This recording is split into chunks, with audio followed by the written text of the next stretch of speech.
Ça y est, je suis arrivé à la borne qui symbolise la frontière entre le Vietnam et le Laos. Elle se trouve juste là, derrière moi. Donc là, je suis au Vietnam et hop, là, je viens de passer au Laos.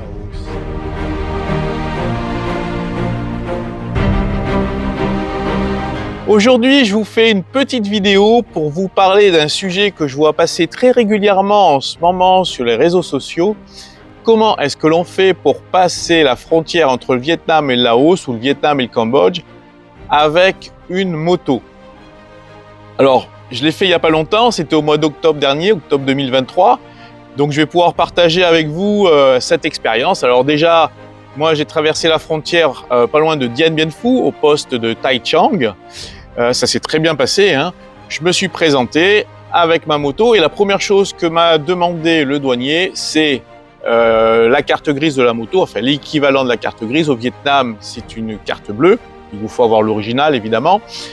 Et l'acte de vente, comme quoi je pouvais prouver que cette moto était bien à moi.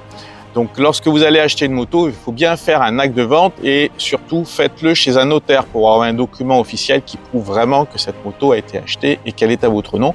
Et il vous faudra aussi la carte d'identité de l'ancien propriétaire, enfin, photocopie de la carte d'identité de l'ancien propriétaire. Et avec ces documents, vous allez pouvoir quitter le Vietnam. Une fois que vous allez arriver au Laos, vous allez devoir payer une taxe qui va vous donner l'autorisation de rouler avec votre véhicule sur le territoire laotien pendant un mois. Cette taxe n'est pas très chère, hein, de mémoire, ça doit être dans les $2, peut-être même moins. Ça y est, les papiers pour la moto sont faits, ça m'a coûté 54 000 kips. Ça vous permet de rouler pendant un mois sur le territoire laotien. Si vous traversez au Cambodge, c'est la même chose.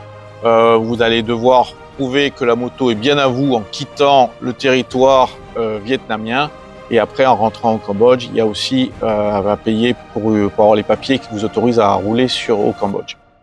Alors, par contre, dans mon cas, c'était un cas un petit peu particulier parce que la moto n'était pas à mon nom, mais elle était au nom de mon épouse. Alors, dans ce cas-là, ce que l'on m'a demandé, c'est le certificat de mariage pour bien prouver qu'il y avait une relation entre mon épouse et moi, et également la photocopie de sa carte d'identité. Alors, j'avais pas prévu ça. Quand je me suis pointé au poste de douane, je ne savais pas vraiment comment ça allait se passer. Donc, on m'a envoyé les documents par Internet. J'ai montré les documents sur mon téléphone. Ils ont photographié et ça s'est bien passé. Mais au départ, le douanier ne savait pas que la moto est au nom de mon épouse. Donc, les documents qu'il m'a demandé, c'est ceux que je viens de vous citer juste avant. Donc, carte grise originale de votre moto avec le nom de l'ancien propriétaire. L'acte de vente.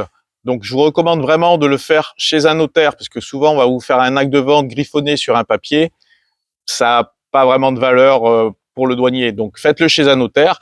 Évidemment, sur l'acte de vente, il faut que vous ayez le même nom que sur votre passeport et que sur la carte grise de la moto et photocopie de la carte d'identité de l'ancien propriétaire. Ça, c'est ce que le douanier m'a confirmé lorsque j'ai traversé en me disant que si j'avais pas eu la moto au nom de mon épouse, c'est les documents que j'aurais dû fournir.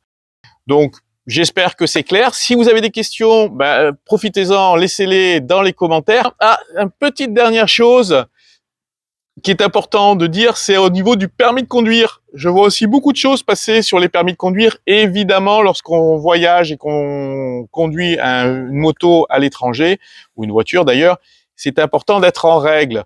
Donc, pensez à avoir un permis international avec vous. Et si votre permis international ne correspond pas à la cylindrée de la moto que vous conduisez, évidemment, il n'est pas valable. Donc ça, c'est très important. Après, chacun prend ses responsabilités. Tant que tout se passe bien, il n'y a pas de problème. Si un jour, vous pouvez avoir un accident, on n'est jamais à l'abri, hein, évidemment, je vous le souhaite pas, c'est quand même mieux d'être en règle. Si vous voulez voir mon voyage que j'ai fait, donc c'était septembre-octobre dernier, il y a la première vidéo qui est déjà disponible en ligne. Les autres vidéos sont en cours de montage, donc elles vont arriver d'ici quelques semaines. Et abonnez-vous du coup pour ne pas rater la suite.